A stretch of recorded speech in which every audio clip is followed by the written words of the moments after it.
आगरा में साईं मंदिर मुस्तफा क्वार्टर पर सर्व धर्म के लोगों द्वारा वह सभी कार्यकर्ताओं ने एक शोक सभा रखी, जिसमें हम सबके प्रिय जाति तोड़ो आंदोलन के मासीहा नेताजी स्वर्गीय मुलायम सिंह यादव जी की परलोक गमन हो जाने पर पंडित दीनदयाल द्वारा गायत्री मंत्र शांति पाठ किया गया। सभी ने पंक्तिबद्ध होकर नेताजी के चित्र पर पुष्प अर्पित कर नेताजी को अश्रु भरी नम आंखों से भावभीनी श्रद्धांजलि दी। शोक सभा में मौजूद आरएसएस के प्रचारक रमेश यादव, नरेश पांडे, अवनींद्र यादव, ममता टपलू, श्याम भोजवानी, अमीर सिंह फौजदार, किशन सिंह यादव, रामनरेश यादव, मनमोहन शर्मा, नसीर खान, बंटी यादव, रजा अहमद, कुसुमलता, मनोज शर्मा, राजेश दिवाकर, अनिल कुमार, विजय यादव, दिलीप चौहान, मनोज महोर, ज्ञानेंद्र यादव, नीटू, रवि आदि मौजूद।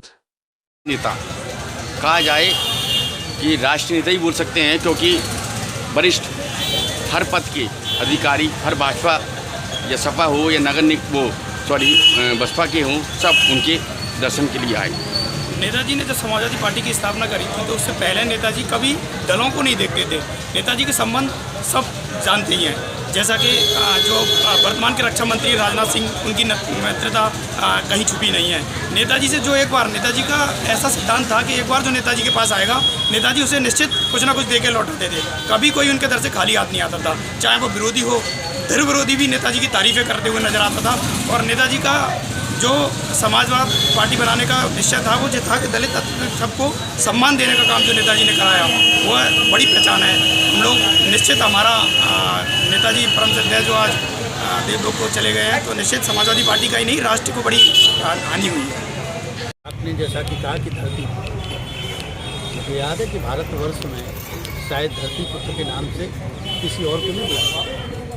रात में जब हम सपना देखते हैं और धरती पुत्र का आकलन करते हैं, तो केवल और केवल मुलायम सिंह यादव की छवि आती है। नेताजी सुभाष चंद्र बोस जब आज़ादी की लड़ाई में उनको तमगा मिला था, और आज़ादी के बाद मुझे लगता है कि बहुत सारे लोग राजनीति करते हैं, बड़े बड़े पदों पर हासिल रहे हैं, लेकिन फिर भी नेताजी का तमगा किसी को नहीं मिला सिवाय मुलायम सिंह। हम सारे लोग आज दुखी हैं, मन में बहुत द्रवित हैं, लेकिन उन्हीं को कोई टाल नहीं सकता।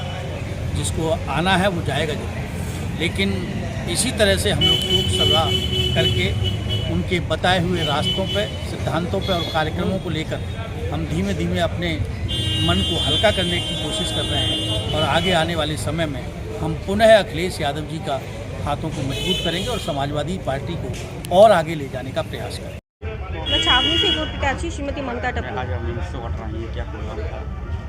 देखिए, हमारे नेताजी को देहांत हो चुका है, इसलिए आज हम सभी लोग यहाँ राधा कृष्ण मंदिर के सामने उन्हें श्रद्धांजलि देने के लिए एकत्रित हुए।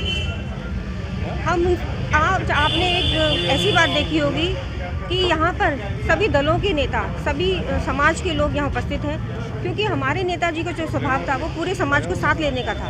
उनका यही सपना था, और लोहिया जी के चरणों सिद्धांतों पे चल के उन्होंने यही सिद्ध किया कि पूरा समाज उनके साथ है। इसीलिए आज उनके अंतिम संस्कार में भी और उनकी श्रद्धांजलि में भी सारा समाज एकत्रित होकर उनको याद करता है।